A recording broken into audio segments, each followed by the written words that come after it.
Hello, my name is Jim Wood, and together with Eduardo Russo and Steve Wright, we make up Team 11 in IST331 at Penn State University.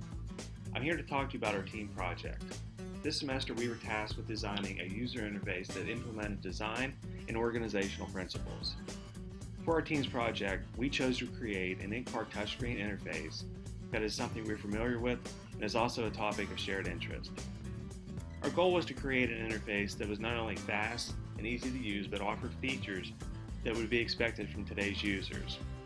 To kick off the planning process, we created personas which represented real-world people who would be using our interface.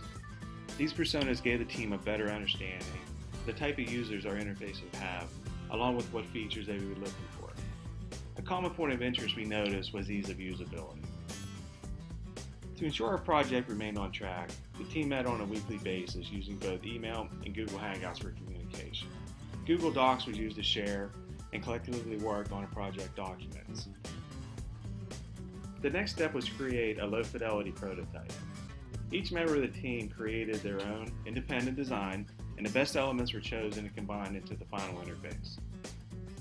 Using this low-fidelity prototype as a guide, a high-fidelity prototype was created in Photoshop and then uploaded to InVision. Hotspots were then added to allow a user to click through the screens. Each team member had a friend or family member try out the prototype, and notes were taken while the users attempted to complete specific tasks. This testing provided valuable feedback and resulted in a few important design changes, including theme colors and button icon choices.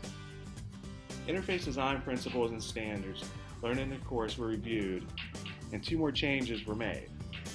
One was a color change, and the other was the addition of a red error message. So now let's dive into our interface. When first loading the interface, the user is presented with a simplified main screen which displays a clock, outside temperature, the menu options, which are phone, music, navigation, information and settings, and climate control. This simple approach of the automobile interface allows even the most novice user to navigate the system without distracting them from the road. Clicking on the phone icon presents a user with a dial pad for their phone, a button to place the call, end the call, search the contact book, and to delete any misdialed numbers. Clicking into the contact book icon presents a user with their collection of contacts. Selecting a contact gives the user the option to call them on their cell phone or home or work phone. Moving to the interface's audio settings, the user is again presented with a few input options, which would be radio, CD, or Bluetooth. Choosing radio will provide a user with an easily recognizable interface that displays the station, song, and artist name, options to scroll up or down stations, and the ability to store and access presets. CD and Bluetooth inputs are currently under construction. The user is prompted with a large, easily identified construction icon. The interface's navigation screen presents a user with a large navigation display. Above the display, the user is given a preview of the next turn they will need to make, along with how far it is from the vehicle.